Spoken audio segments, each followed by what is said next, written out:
Good morning to everybody. আমি কবি সুব্রত মিত্র। আজ আমি খুব আনন্দিত, খুব উৎফুল্লিত। দু একদিন ধরে একটু মনটা খারাপ ছিল।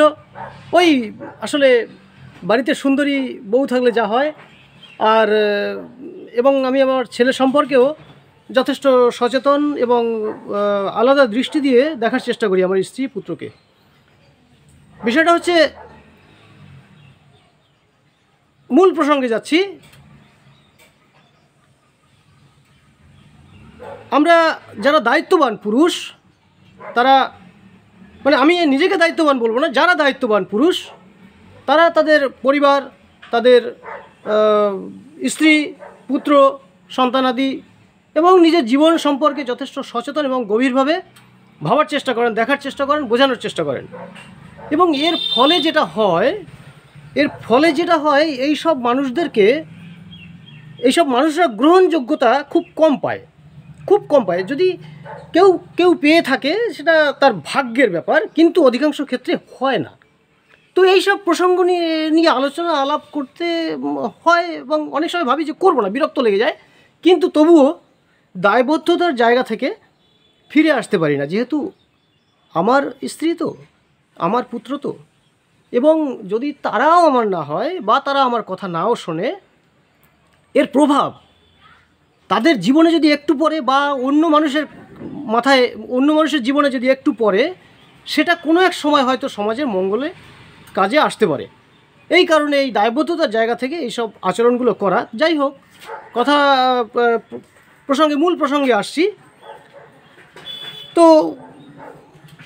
মাঝে মাঝেই আমার স্ত্রী রেগে যায়, আমার ছেলে রেগে যায়, এবং পাড়া প্রতিবেশী আমার ভাবনাগুলো নিতে পারে না, সমাজ নিতে পারে না, আমার ক্লাব সংগঠন নিতে পারে না, রাজনৈতিক ব্যক্তিত্বরা নিতে পারে না।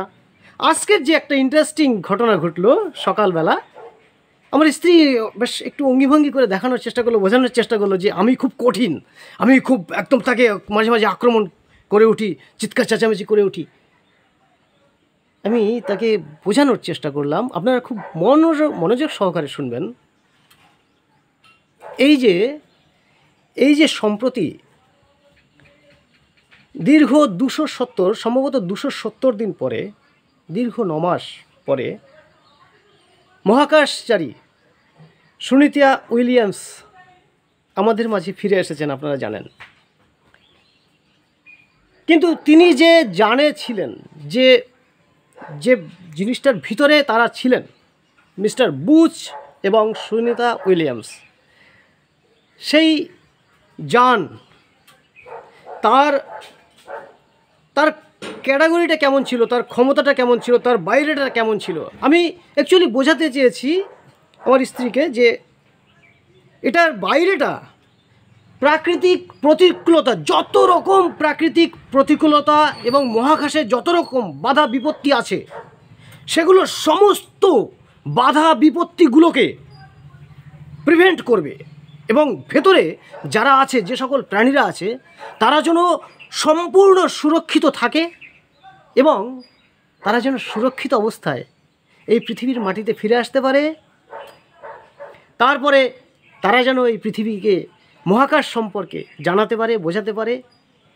সেটা আমাদের সমাজের কাছে অত্যন্ত বড় একটা অভিজ্ঞতা এবং সমাজ সংস্কার হিসেবে ভূমিকা পালন করবে। এটা একটা জাস্ট এক্সাম্পল, এটা একটা উদাহরণস্বরূপ আমি আপনাদেরকে বলছি। ঠিক এরকমই এই মহাকাশ যানের ভিতরে যারা ছিল, তারা কিন্তু অত্যন্ত কোমল হৃদয়ের, অত্যন্ত সহৃদয়, অত্যন্ত ধর্মপ্রায়ণ। আমরা দেখেছি সুনিতা উইলিয়ামসকে সনাতন ধর্ম সংস্কৃতি রীতিরেওয়াজ মেনে পুজো করছেন। আরও অনেক জিনিস তার দেখছিলাম। তিনি পশুপ্রেম বোধ আছে তার। এই যে বিষয়গুলো আমাদেরকে অনুধাবন করতে হবে, কোনটা নেব না। অর্থাৎ কবি সুব্রত মিত্রের বাইরেটা যেরকম কর্কট শক্তপোক্ত দেখতে পাচ্ছেন, বা আমার স্ত্রী দেখতে পাচ্ছে, আমার সন্তান দেখতে পাচ্ছে, সমাজ দেখতে পাচ্ছে, ভেতরটা কিন্তু অত্যন্ত কোমল, অত্যন্ত নরম, অত্যন্ত স্নেহময় ও আদরণীয়। তাই মাঝে মাঝে খুব দুঃখ হয়, উদ্বেগ হয় যে ঠিকঠাকভাবে আমাকে কেউ ভালোবাসলো না। অর্থাৎ জীবন থেকে তেমন তো কিছু পাইনি, আত্মীয় স্বজনেরাও সেইভাবে মেনে নিতে পারেনি আমার নীতি আদর্শ, পছন্দ করে না আমাকে। সত্যি কথা বলছি, আমার আত্মীয়রা আমাকে পছন্দ করে না। আমার পাড়া প্রতিবেশী কেউ পছন্দ করে, বাকি অধিকাংশ কেউ পছন্দ করে না। আমার মুখ দেখলে তাদের যাত্রা খারাপ, এরকম পরিস্থিতি। ক্লাব থেকে তো তাড়িয়ে দিয়েছে, এবং অনেক আপনারা দেখতে পাচ্ছেন সোশ্যাল মিডিয়ায় রীতিমতো আক্রমণ করা হয়, তাতে কিচ্ছু যায় আসে না। আমার ভাবনা ধারা একটা গঠনমূলক আছে কি না সেদিকে আমাকে খেয়াল রাখতে হবে। যাই হোক, এখন স্ত্রী ছেলেকে নিয়ে যাওয়ার আগে একটা কথা বলে যাই, যেটা আজকে সকালে আমার স্ত্রীকেও বলছিলাম, যে রুচিবোধ এবং পছন্দ, রুচিবোধকে যখন পছন্দ ছাপিয়ে যায়, যখন রুচিবোধ মূল্যহীন হয়ে দাঁড়ায় পছন্দের কাছে, তখন জানবেন আপনি রুচিশীলের বাইরে তো চলেই গেছেন, এবং আস্তে আস্তে আপনার নিজের যে ভেতর থেকে কি ভাঙন ধরছে সেটা আপনি পরবর্তীতে বুঝতে পারবেন। তাই আমি বলবো রুচিশীল হন, আর অন্যান্য যেসব বিষয় নিয়ে আলোচনা করছি এগুলো গুরুত্ব সহকারে ভাবুন। ধন্যবাদ, সকলে খুব ভালো থাকবেন।